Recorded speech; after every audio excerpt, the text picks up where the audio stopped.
Hi friends, welcome to the Noora's kitchen. இன்றைக்கி நாங்கள் பார்க்க போகிற ரெசிபி 10 நிமிஷத்தில் சட்டுன்னு செய்யக்கூடிய ஒரு பிரேக்ஃபாஸ்ட் ரெசிபி தான். இந்த ரெசிபி என் கிட்ஸுடைய லஞ்ச் பாக்ஸுக்கு நான் பேக் பண்ணி கொடுத்த ரெசிபி. உங்கள் வீட்டில் தோசை மாவு வைக்குதா? அப்போ கண்டிப்பாக இதை ட்ரை பண்ணி பாருங்கள்.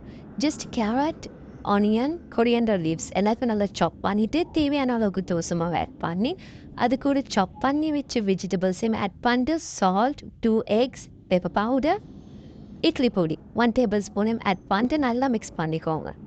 Recipe ready. செஞ்சு வச்ச இந்த மிக்ஸிங்கை தோசை பேனில் நல்லா ஊத்தாப்பத்துக்கு ஊற்றுற மாதிரி நல்லா முத்தினாப்பில் ஊற்றி நல்லா நெய் விட்டு முன்னாடியும் பின்னாடியும் நல்லா வேக வச்சு எடுத்தீங்கன்னு சொன்னால் நம்ம ரெசிபி ரெடி. இந்த ரெசிபி எனக்கு கிட்ஸுக்கு ரொம்ப ஃபேவரட்டான ரெசிபி. வீக்லி ஒன்ஸ் மஸ்ட்டு இந்த ரெசிபி லஞ்ச் பாக்ஸுக்கு ஆட் பண்ணி கொடுத்துடுவேன். நீங்களும் ட்ரை பண்ணி பார்த்துட்டு கமெண்ட் பண்ணுங்கள் எப்படி இருக்குதுன்னு சொல்லி.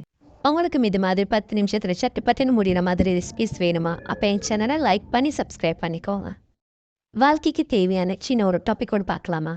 நைட்டில் ஒரு கல்யாணத்தை அட்டன் பண்ணிட்டு புருஷனும் பொண்டாட்டியும் காரில் ரிட்டர்ன் அவங்க வீட்டுக்கு போயிட்டு இருக்காங்க. காரில் கொஞ்சம் மெதுவாக தான் போகிறாங்க. இருந்தாலும் அவங்க போயிட்டு இருக்க பாதிக்கு முன்னாடி ஒரு செவிறு வந்துடுது. இப்போ உடனே காரில் இந்த பொண்டாட்டி கத்துறா, முன்னாடி செவிறு வந்துருச்சு, காரை நிப்பாட்டுங்க, முன்னாடி செவிருக்கு காரை நிப்பாட்டுங்கன்ட்டு பயங்கரமா கத்துறா. பட் அட் த பாயிண்ட் அந்த கார் போய் ஸ்ட்ரைட்டா செவுத்துல மோதி 2 பேரும் மயக்கமாயிடுறாங்க. இப்போ புருஷன் பொண்டாட்டி 2 பேரும் காலையில ஹாஸ்பிட்டல்ல கண்ணு முழிக்கிறாங்க. சுயநனவு வந்த உடனே பொண்டாட்டி எந்திரிச்சு போய் புருஷன் கிட்ட, எங்க நான் அவ்வளவு சொன்னால அவ்வளவு செவிறு வந்துருச்சுன்னு காரை நிப்பாட்டுங்கன்னு நீங்க ஏங்க நிப்பாட்டல அப்படின்னு சொல்லி சண்டை போடுறான். அந்த ஹாஸ்பிட்டல் இருக்கிற டாக்டர் இப்ப நடுவுல வந்து, ஏன்பா எதுக்குப்பா நீ காரை நிப்பாட்டல, என்ன பார்த்து உனக்கு அப்படின்னு சொல்லி கேக்குறா. அப்படி அதுக்கு உடனே அந்த புருஷன் இருந்துகிட்டு, யோ டாக்டர், காரை ஓட்டினது நான் இல்லையா, அவையா ஓட்ட தெரியாம கொண்டு போய் செவுத்துல மோதிட்டு என்கிட்ட வந்து சண்டை போட்டுட்டு இருக்கா லூசு, இதை தெரியாம நீ என்கிட்ட வந்து கேட்டுட்டு இருக்க போயா.